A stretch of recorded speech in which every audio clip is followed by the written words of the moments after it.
وهاك داوديال marka la isu soo noqdo wanaagsan kuna soo dhawaada warkii fiidnimo ee telefishinka RTN oo faahfaahsan qaar ka mid ah ciidamada militariga Soomaaliya ayaa maanta xiray qaar ka mid ah wadooyinka waaweyn ee magaalada Muqdisho xilli ay ka cabanayeen mushaar la'aan muddo gaaraysa sanad iyo 9 bilood wariyahayaga Maxamed Xuseen Daacad ayaa warkan waxa uu ka soo diray magaalada Muqdisho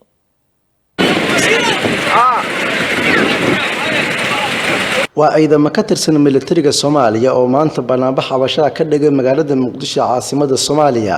waxaana askartan oo wata gaadiidka gaashaamana ay xirteen wadada isku xirta madaxtooyada Soomaaliya ee isgoyska Jubba ee Muqdisho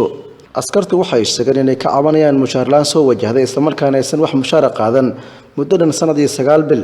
waxayna ka tirsan yihiin qaybta 27aad ee ciidanka xoogga dalka Soomaaliyeed ayay raggan badankood rag kooma u galay ayaa ku jira rag u naafoobay baa ku jira rag caafimaad dibadda dadkooda ay u qaateen baa jira waxaan ku yiraahdaa dawladda Soomaaliya aad bay nooga gaabisay aad baan uga cabanay aad baan cufiyo ugu diranay waxaan ku yiraahdaa dan murtiyeed iyo waxaan ku yiraahdaa dan aragti ahaaneedba waan u dirnay aan mushaar la'aanta nahay waa sanad iyo 8 bilood bisha socota tii 9aad ku ah intaasna waa samreynay waana uga fadhinay waxaan codsanaynaa inaan xuquuqdeena helno أودي أن دراية مدحونا يريس هذا المسرع أودي أن لهنا ضلك أمرنا الله سيا أصوات الشعب ولا قالها وعاك صبح أجا جوهرية بلعت البهيس عاك صبح سنة إستد بدأ مشرلنا دفاعنا عن جوجي مدحدي يحبطنا ورك السجاي أنا جو ورك السجاي برلمان وعاك مغلي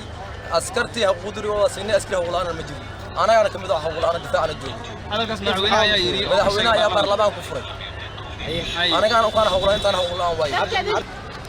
أكومنكودا إلا سيد اللوفر إلا هاتن واحد العجوة وصارح مجرى دولتنا مر ولي هرلس وحقوق شاعيد كحقوق تلك الصومالية جيب يقول العجوة وودسينا وان أكردين أنا جاي حقوقنا كم كنت هاي شعب الصومالي وينو جيدا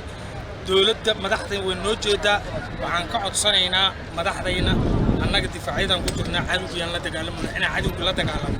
لأن دولت عن قصون ونسك مكين دولتنا وحن كعد صنينا إن حقوقنا إن صوف السعد هدي أنا حقوق أنا لهين قدر حقوق كل أنا هين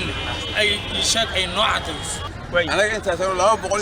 يصدق قفنا هذا يتاج أنت أو حقوق أنا وأنت حقوق أنا. حد أنت لو بقول ما كنت كان. حد أنت كوميديو لكن هو يصير لما فروا معك صباح. الشعب كأي دولة نروح مع صاحبنا أين عكان هو بنروح نما اللي بعتكلم عنه.